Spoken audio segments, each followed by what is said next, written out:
नमस्कार, जय जोहार। मेरी पोशाक पर मत जाइएगा, आज मेरा भी दिल उसी राष्ट्रीय भावना से ओतप्रोत है जिससे आपका। आप सभी छत्तीसगढ़ के निवासियों को स्वतंत्रता दिवस की 75वीं वर्षगांठ की मेरे ओर से गाढ़ा गाढ़ा बधाई एवं जय जोहार। ये वीडियो उन सभी के लिए है जो गर्व महसूस करते हैं 15 अगस्त स्वतंत्रता दिवस पर ये जानना चाहते हैं कि हमारे राज्य का, छत्तीसगढ़ राज्य का इस स्वतंत्रता आंदोलन में क्या योगदान था। विश्वास करिए कि इस वीडियो के अंत में आप उन स्वतंत्रता सेनानियों को प्रणाम करेंगे, उनको दिल से आप याद करेंगे और आप अपने स्वतंत्रता दिवस को पूरे गर्व के साथ में मना पाएंगे। आइए शुरुआत करते हैं इस वीडियो की। छत्तीसगढ़ में राष्ट्रीय आंदोलन। सबसे पहले शुरुआत हुई जो विद्रोह के सूखे पत्ते थे उसमें आग लगाई परलकोट विद्रोह में। गेंद सिंह, जी हाँ, गेंद सिंह की मैं बात कर रहा हूँ। अबुझमाड़िया आदिवासियों का गढ़ था परलकोट। अबुझमाड़िया आदिवासियों का गढ़ था परलकोट। कैप्टन पेबे यहाँ शोषण कर रहा था आदिवासियों का और अबुझमाड़िया आदिवासियों ने गेंद सिंह को अपना नेतृत्व दिया और गेंद सिंह ने 5-500 के गुट बना करके, जो घोटुल जो सांस्कृतिक केंद्र होता है आदिवासियों का, वहाँ 5-500 के गुट बना करके महिलाओं ने भी नेतृत्व किया, पुरुषों ने भी नेतृत्व किया और अंग्रेजों का जो सशस्त्र बंदूकों के साथ में थे उनका तलवार और भालों के साथ में क्या किया, विरोध किया। और वे बहुत लंबी लड़ाई चली। अंग्रेज परेशान हो गए। कैप्टन पेबे ने एगेन्यू को कहा और अधीक्षक एगेन्यू ने एक बड़ी सेना बुला करके 10 जनवरी 1825 को गेंद सिंह को गिरफ्तार कर लिया। 20 जनवरी 1825 को गेंद सिंह जी को फांसी दी गई। इस महान क्रांतिकारी को फांसी दी गई और ये छत्तीसगढ़ के प्रथम शहीद कहलाते हैं। इनको हमारा बारंबार प्रणाम है। तो आगे बढ़ते हैं। परलकोट विद्रोह के बाद आती है बात सोना खान विद्रोह की। इस सोने के खान में विद्रोह की लपटें बहुत देर से जल रही थी। जहां परलकोट अंग्रेज मुक्त बस्तर की बात कर रहा था, वहीं वीर नारायण सिंह गरीब आदिवासियों के लिए काम कर रहे थे। वे वहां के जमींदार भी थे और बिंजवार जनजाति से भी आते थे। उन्होंने किसान को न्याय दिलाने के लिए जब सूखा पड़ा तो वहां के जो जमाखोर थे कसडोल के, उनके यहाँ धावा बोल दिया, वहां से अनाज लेकर के गरीब किसान आदिवासियों में बंटवा दिया। और उनका विद्रोह इतना आगे बढ़ता गया कि अंग्रेज उनसे भयभीत होने लगे। इतना ज़्यादा भयभीत होने लगे कि उनको गिरफ्तार करने के बाद फांसी दी गई। फांसी दी गई रायपुर के चौराहे पे, जो आज कहलाता है जय स्तंभ चौक। जय स्तंभ चौक, जी हाँ, आप जब भी इस चौक से गुजरें, इस वीर नारायण सिंह, जिनके नाम पे छत्तीसगढ़ का वीर नारायण सिंह स्टेडियम भी है और इनके नाम से पुरस्कार भी दिया जाता है, राज्य पुरस्कार, इस चौक को, इस जगह को प्रणाम करें, क्योंकि यहाँ उनको फांसी दी गई थी और अंग्रेज़ों में इनका इतना ज़्यादा डर था कि इनको फांसी देने के बाद भी उनके शव को, इनके मृत शरीर को इस तरीके से तोप से बांध करके उड़ा दिया गया था। इस वीर नारायण सिंह की गाथा आज भी छत्तीसगढ़ नहीं पूरे देश में गाई जाती है। तो ऐसे वीर नारायण सिंह जी को हमारा बारंबार प्रणाम है। शहीद वीर नारायण सिंह जी को ये कहलाते थे, वीर नारायण सिंह जी छत्तीसगढ़ के स्वतंत्रता संग्राम के प्रथम शहीद कहलाते हैं ये। अब देखेंगे हम छत्तीसगढ़ के अंतिम शहीद के बारे में, सुरेंद्र साय जी के बारे में, जिन्होंने संबलपुर का विद्रोह किया। संबलपुर उस समय छत्तीसगढ़ के अंतर्गत ही आता था, मध्य प्रांत के अंतर्गत आता, छत्तीसगढ़ के हिस्से से लगा हुआ था। 1905 में अलग हुआ। तो उस समय जो सुरेंद्र साय जी थे, उन्होंने जो रामपुर के जो जमींदार थे वो अंग्रेज़ों के चाटुकार थे और इनको इसी बात का क्या था, विद्रोह था, और इन्होंने अपने चाचा और भाई के साथ में मिल करके उनकी हत्या कर दी। इनको कैद करके रखा गया, बड़े लंबे समय तक इन्होंने यातना झेली और अंत में असीरगढ़ के किले में इनकी मृत्यु हो गई। इसलिए छत्तीसगढ़ के अंतिम शहीद कहलाते हैं स्वतंत्रता संग्राम के। अब हम बात करते हैं 1857 क्रांति की। ये तो 1857 के क्रांति की पहले की लपटें हैं। उसके बाद क्या हुआ, उसके बाद आए हनुमान सिंह। 1858 में ये 3री बटालियन में मैगजीन लश्कर के पद पर रायपुर में थे। इन्होंने मेजर सिडवेल की गोली मारकर हत्या कर दी और वहां से फरार हो गए। ये फरार तो हो गए, लेकिन इन्होंने एक ऐसी अलख जगा दी 17 सिपाहियों में और कि उन्होंने पूरे मोर्चा खोल दिया, अपना विद्रोह कर दिया पूरी अंग्रेज सरकार के खिलाफ में। और इन 17 सिपाहियों को क्या हुआ, इनको फांसी दे दी गई।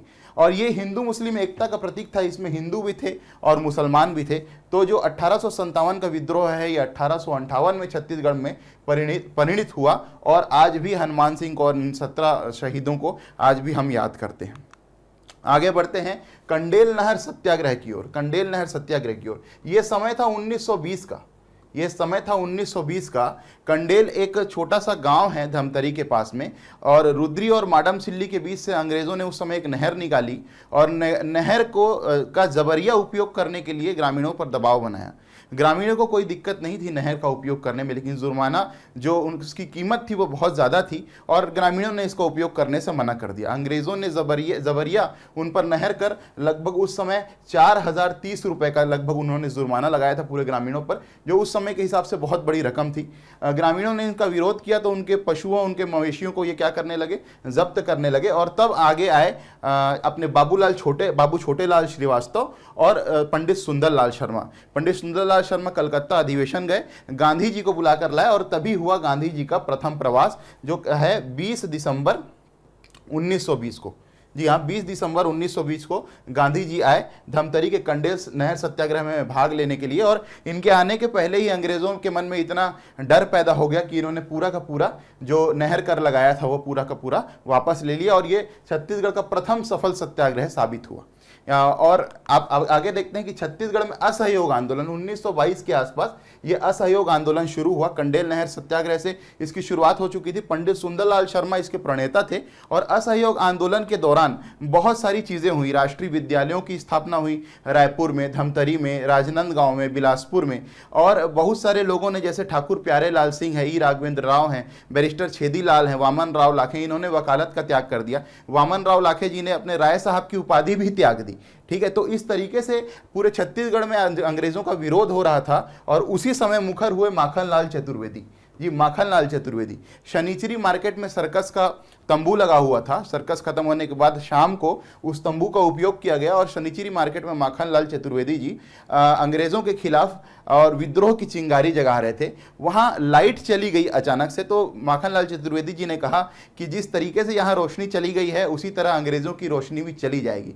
इस बात पे बहुत तालियां बजी। लोग फिर पेट्रोमैक्स लेकर के आए, लालटेन लेकर के आए। फिर जैसे ही रोशनी हुई, ऐसे माखनलाल चतुर्वेदी जी ने कहा कि इसी तरह से आज़ादी का सूर्य हमारे चारों ओर उग कर आएगा। उस बात पर क्या हुआ, माखनलाल चतुर्वेदी जी के खिलाफ राजद्रोह का केस दर्ज हुआ, और इनको बिलासपुर जिले में बंद किया गया, बिलासपुर जेल में बंद किया गया 5 जुलाई से लेकर के 5 जुलाई 1921 से 1 मार्च 1922 तक के।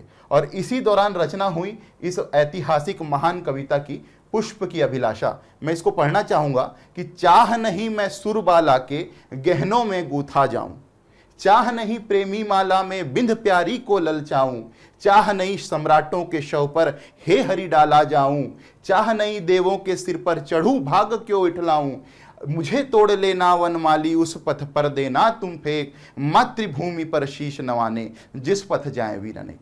ऐसे माखनलाल चतुर्वेदी जी को हमारा बारंबार प्रणाम है, जिन्होंने एक अलख जगाया और कविता के माध्यम से इसको राष्ट्रीय पटल पर लाया, जिसको आगे माधवराव सप्रे जी ने आगे ले गया छत्तीसगढ़ मित्र के माध्यम से, और इस राष्ट्रीय पत्रकारिता को छत्तीसगढ़ को भारत के पटल पर अंकित किया।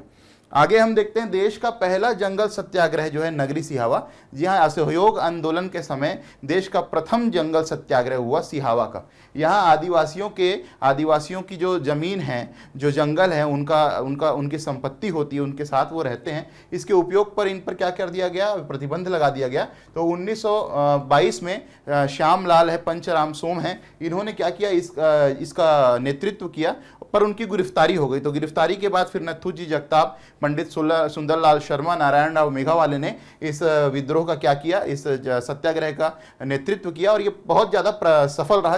देश छत्तीसगढ़ का ही नहीं अपितु देश का प्रथम जंगल सत्याग्रह सफल सिहावा नगरी का जंगल सत्याग्रह कहलाया। और उसी दौरान फिर सुंदरलाल शर्मा जी की क्या हुई, गिरफ्तारी भी हुई, और उन्होंने फिर रायपुर जेल से श्री कृष्ण पत्रिका निकाली, जेल पत्रिका निकाली।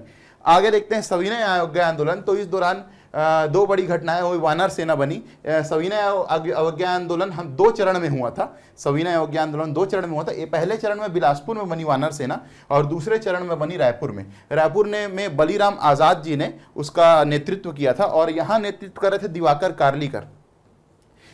कार्लीकर शराबबंदी करने के लिए एक दुकान में गए, और वहाँ शराब की बोतलों को अपने क्रांतिकारियों के साथ ज़मीन पर फेंक कर तोड़ दिया। तो अंग्रेजी सरकार ने इनको अरेस्ट कर लिया, इनको गिरफ्तार कर लिया। और उसके बाद वासुदेव देवरस ने इसका नेतृत्व संभाला और उन्होंने नारे लगाए कि जेल जा रहा है हमारा दिवाकर, भगत की आंखों का तारा दिवाकर। तो इस तरीके से भगत सिंह और चंद्रशेखर आजाद जो थे छत्तीसगढ़ के स्वतंत्रता सेनानियों में भी क्या कि एक स्वतंत्रता की अलख लेकर के आए। आगे हम देखते हैं कि जब छत्तीसगढ़ में गांधी जी का प्रथम प्रवास कंडेल नहर सत्याग्रह के समय हुआ था, जो द्वितीय प्रवास हुआ वो अछूतोद्धार के लिए था। लेकिन गांधी जी ने आकर के देखा कि 1933 में आए थे, 1933 में गांधी जी ने आकर के देखा कि 1925 में ही पंडित सुंदरलाल शर्मा ने हरिजन उत्थान के लिए काम करना शुरू कर दिया था। उससे पहले से ही उन्होंने सतनामी आश्रम की स्थापना की थी, सत्याग्रह आश्रम की स्थापना की थी। एवं सबसे बड़ी बात कि राजिम के मंदिर में हरिजनों को प्रवेश कराया था और उन्हें जनेऊ धारण करवाया था। तो ये बहुत बड़ी घटना थी और इसके लिए गांधी जी ने उनको, पंडित सुंदरलाल शर्मा को अपना गुरु माना था। ठीक है, तो अब हम आगे बढ़ते हैं। तो जब भारत छोड़ो आंदोलन की बात आई, जब असहयोग आंदोलन और सविनय अवज्ञा आंदोलन जो है पूरी तरीके से सफल रहे, तब रायपुर षड्यंत्र केस हुआ। परसराम सोनी जी ने अपने दोस्तों के साथ मिल करके ये रायपुर के ईदगाह भाटा और रावण भाटा में 2 जगह ऐसी प्लानिंग की कि हम लोगों को क्या करना है, बम ब्लास्ट करना है। और क्या हुआ कि ईदगाह भाटा में जो है बम के फूटने पर क्या है, राजकुमार कॉलेज के प्रिंसिपल ने क्या किया, अंग्रेजों को सूचित कर दिया और इन लोगों की गिरफ्तारी हो गई।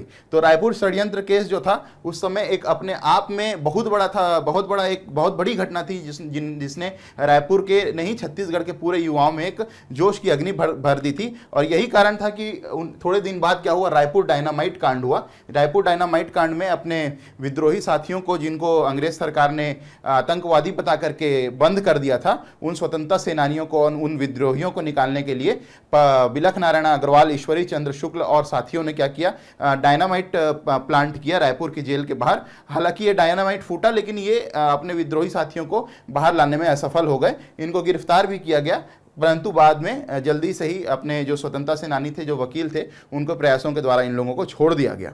तो अब हम देखते हैं कि इस छत्तीसगढ़ में जो हमारे स्वतंत्रता सेनानी थे, जो हमारे वीर सिपहिये थे, जिन्होंने छत्तीसगढ़ की पूरे भारत की स्वतंत्रता में क्या किया, अपना योगदान दिया और भारत की स्वतंत्रता के साथ साथ छत्तीसगढ़ को भी साथ में लेकर के चले, छत्तीसगढ़ की माटी के भी ये वीर सुपूत आए।